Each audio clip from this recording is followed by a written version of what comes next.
On March 31st, 1943, high above the jungles of Burma, Second Lieutenant Owen J. Baggett found himself dangling from a parachute, wounded and helpless.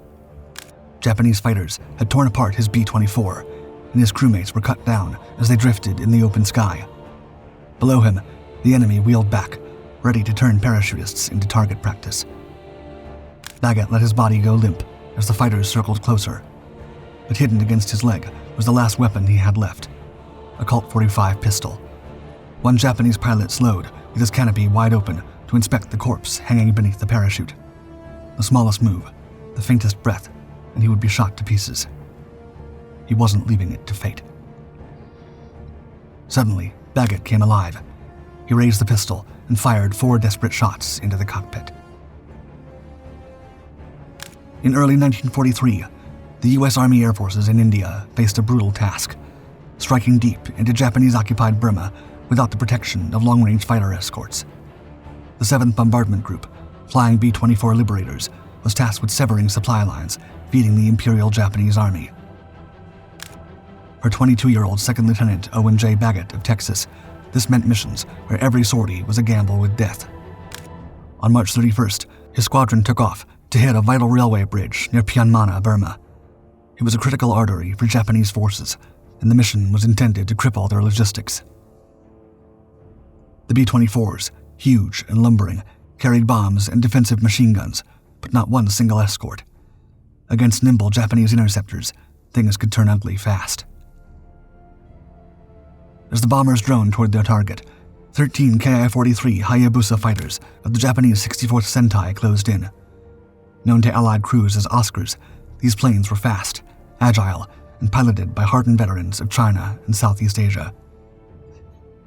Baggett's bomber, piloted by First Lieutenant Lloyd Jensen, took the brunt of the attack. Cannon shells ripped into its wings, and a fuel tank was set ablaze. Inside the fuselage, flames spread uncontrollably, and smoke filled the cockpit. Bullets tore through steel and men alike. The intercom failed, so Baggett had to signal the order to bail out. One after another, crewmen leapt into the open sky, their parachutes snapping open above the burning wreckage. Suspended in silence, drifting thousands of feet above the Burmese jungle, Baggett caught sight of 4 or 5 other parachutes. Relief. At least some had escaped, but the battle was far from over. Below him, Japanese fighters wheeled back.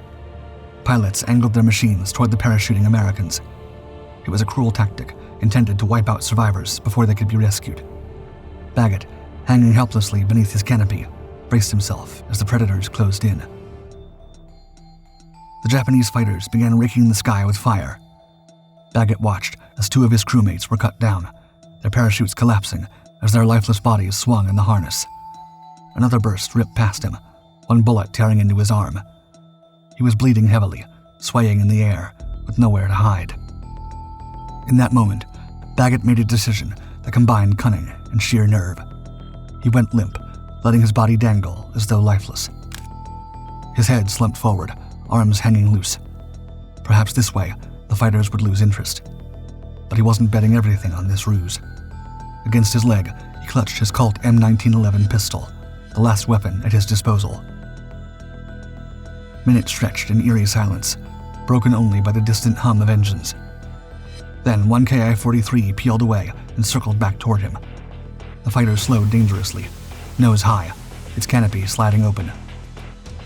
The Japanese pilot wanted to inspect his quarry up close, or perhaps finish him with a burst at point-blank range. Either way, the aircraft edged closer, the pilot's face now visible. Baggett snapped to life. In one motion, he raised the Colt and fired 4 rounds in the open cockpit. For an instant, nothing happened. Then the fighter pitched violently upward, stalled, and spun out of control. Baggett watched in stunned disbelief as it tumbled away, vanishing beneath the jungle canopy. Unbelievably, his pistol shots seemed to have struck home. Still bleeding, still suspended, miles above hostile ground, Baggett hardly had time to process what had happened. His parachute drifted lower, and at last he hit the ground, battered but alive. Remarkably, he soon linked up with Jensen and another survivor. Together, they tried to evade capture. but the Burmese jungle was swarming with Japanese troops and collaborators. Within hours, they were rounded up, prisoners of war in enemy hands.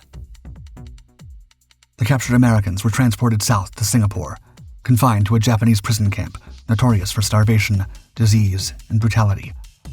Baggett's weight dropped to nearly half his peacetime frame. Food was scarce, medical care non-existent, and beatings common. The memory of his crewmen slaughtered in their parachutes haunted him. Survival itself became a daily struggle. But amid misery came a revelation that gave Baggett something priceless: hope. At the camp, he encountered Colonel Harry Melton Jr., a senior U.S. pilot who had also been shot down. Melton shared startling news.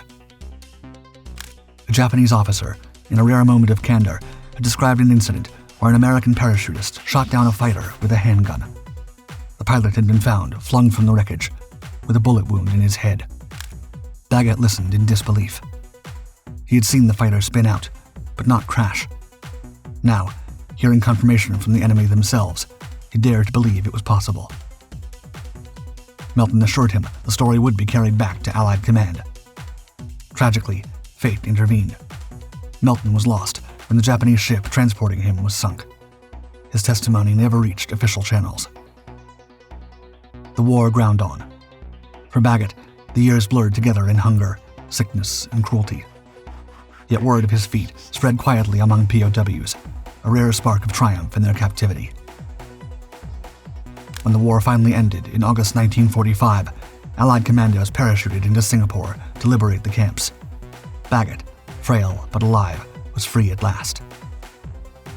Only later did he learn how widely the tale had circulated. Among his fellow airmen, and even among Japanese officers, the legend had grown of the man who brought down a fighter with a sidearm. Baggett returned home a survivor, forever marked by the war and its strange, impossible moments. After the war, Owen J. Baggett remained in the Air Force, eventually rising to the rank of colonel before retiring in 1973. He lived quietly in Texas, rarely speaking of his wartime experiences. To friends and neighbors, he was a courteous man, with little interest in reliving combat. Yet the legend followed him.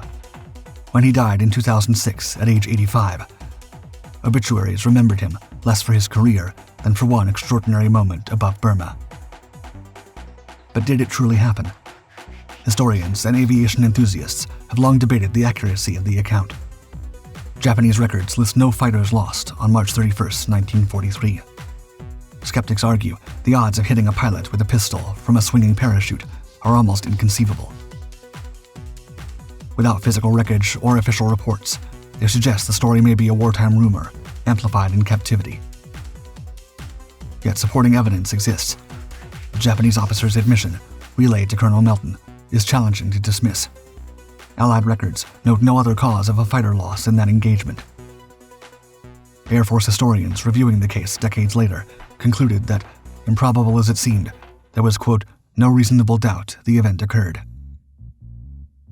Over the years, a photograph attributed to an unnamed source, said to capture the precise moment of the incident, has surfaced in press articles and countless online forums. Whether it is a genuine record or merely the product of clever photo manipulation remains uncertain. Even if absolute proof remains elusive, the tale endures because it captures something essential about war: the unpredictable human defiance against overwhelming odds. Baggett shots, whether they felled a plane or merely forced it away, symbolize survival against the impossible. His story also sits alongside one of the only confirmed pistol versus plane incidents of the war. In April 1945, 2 American pilots forced down a German Fiesler Stork spotter plane using only their .45s. That documented feat proves such unlikely encounters could happen. Baggett's might simply be the most dramatic. Today, his legacy lives in a single image: a wounded young man drifting helplessly in the sky, raising his pistol in one last act of defiance.